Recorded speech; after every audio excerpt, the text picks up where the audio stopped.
ಇದು ಸಿಂಶಾ ರಿವರ್ಗೆ ತೀರ ಹತ್ರ ಹೋಗಿರೋ ಅಂತ ಒಂದು 300 ಮೀಟ್ರಲ್ಲಿ ನೀರಾವರಿ ಬೆಳೆದಿರುವಂಥ 1 ಎಕರೆ 4 ಕುಂಟೆ ಪಟ್ಟ 10 ಕುಂಟೆ ಖರಾಬು ಬ್ಲ್ಯಾಕ್ ಸಾಯಿಲು.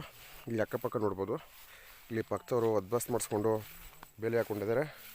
ಇದು ಕೂಡ ಒಂದು ಸಣ್ಣ ಆಕಾಶ ರಸ್ತೆ. ಇದು 8 ಅಡಿ ರೋಡ್. ಇದು ಇಲ್ಲಿ 1 ಎಕರೆ 4 ಕುಂಟೆ ಕೂತ್ಕೊಂಡ್ರೆ ಇನ್ನೊಂದು 1.5-2 ಎಕರೆ ಬ್ಯಾಕ್ ಸೈಡು ಮಾಡ್ಕೊಂಡು ಹೋಗ್ಬೋದು. ಇಲ್ಲೇನು ಕಾಣಿಸ್ತಾ ಇದೆ ಖಾಲಿ ಜಾಗ, ಇದು ಅಪ್ಪ ಲೆವೆಲ್ಗೂ ಹೋಗುತ್ತೆ. ಇದರಿಂದ ಹಿಂದೆ ಇನ್ನೂ 1ರಿಂದ 1.25 ಎಕ್ಸ್ಟ್ರಾ ಜಾಗ ಸಿಗುತ್ತೆ. ಈ ಥರ ಎಂಟ್ರೆನ್ಸ್ ಇದು ನೋಡಿ. ಪಕ್ಕದವರು ಅಳತೆ ಎಲ್ಲ ಮಾಡಿಸ್ಕೊಂಡು ಬೆಲೆ ಹಾಕ್ಕೊಂಡಿದ್ದಾರೆ.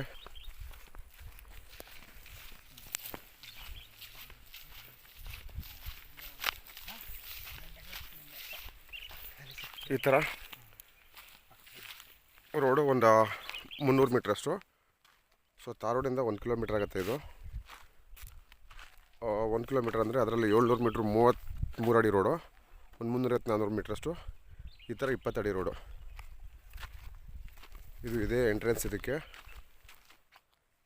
ಅದು ಕಂಟಿನ್ಯೂಟಿ ಇರುವಂಥ ರೋಡು ನೋಡಿ. ಪಕ್ಕದವರು ಇಲ್ಲಿ ಫಾರ್ಮ್ ಮಾಡ್ಕೊಂಡಿದ್ದಾರೆ. ಅವ್ರದ್ದೇನೆಂದರೆ ಅಳತೆ ಅದು ಬಸ್ತು ಮಾಡಿಸ್ಕೊಂಡಿದ್ದಾರೆ. ಇದು ಪಟಾಲೆಂಡ, ಇದು ದಾರಿನ ಇದು ಇದು ಇದೆಲ್ಲ ಅವರ ಬಸ್ಸದು. ಇದು ಹಳ್ಳ. ಇದು ಇದೆಲ್ಲ ಬೇರೆಯವರು ಇದೆಲ್ಲ ಬೆಂಗಳೂರು. ಇಲ್ಲಿ ಕೂತ್ಕೋತು ಅಂತಂದರೆ ಇನ್ನೂ 1.5 ಇದ್ರ ಜೊತೆಗೆ ಲಾರ್ಜ್ ಸ್ಕೇಲಲ್ಲಿ ಎಕ್ಸ್ಪೆಂಡ್ ಮಾಡ್ಕೊಂಡು ಹೋಗ್ತಾ ಇರ್ಬೋದು. ಒಳ್ಳೆ ನೀರಾವರಿ ಬೆಲ್ಟು. ಬೆಂಗಳೂರಿಂದ 85 ಕಿಲೋಮೀಟ್ರು. ಮಳವಳ್ಳಿ ತಾಲೂಕು. ಸಿಂಶಾ ನದಿಗೆ ಅಟ್ಯಾಚ್ ಆಗಿದೆ ಅಂತ ಹೇಳಿದ್ನಲ್ಲ, ಅಟ್ಯಾಚ್ ಅಲ್ಲ, ಹತ್ರ ಇದೆ ಅಂತ ಹೇಳಿ. 1 ಎಕರೆ 4 ಕುಂಟೆ.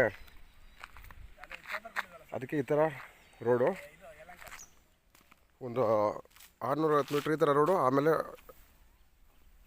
350 ಮೀಟ್ರು 16 ಅಡಿ ರೋಡು. ಇದು ಪಕ್ಕದಲ್ಲೊಂದು ವಿಶಾಲವಾದ ದೊಡ್ಡ ಕೆರೆ ಅಟ್ಯಾಚ್ ಆಗಿರ್ತದೆ. ಇಲ್ಲಿ ಇದೆಲ್ಲ ಕಾವೇರಿ ಬೆಲ್ಟು. ನೀರಿಗೇನು ಸಮಸ್ಯೆ ಇಲ್ಲ.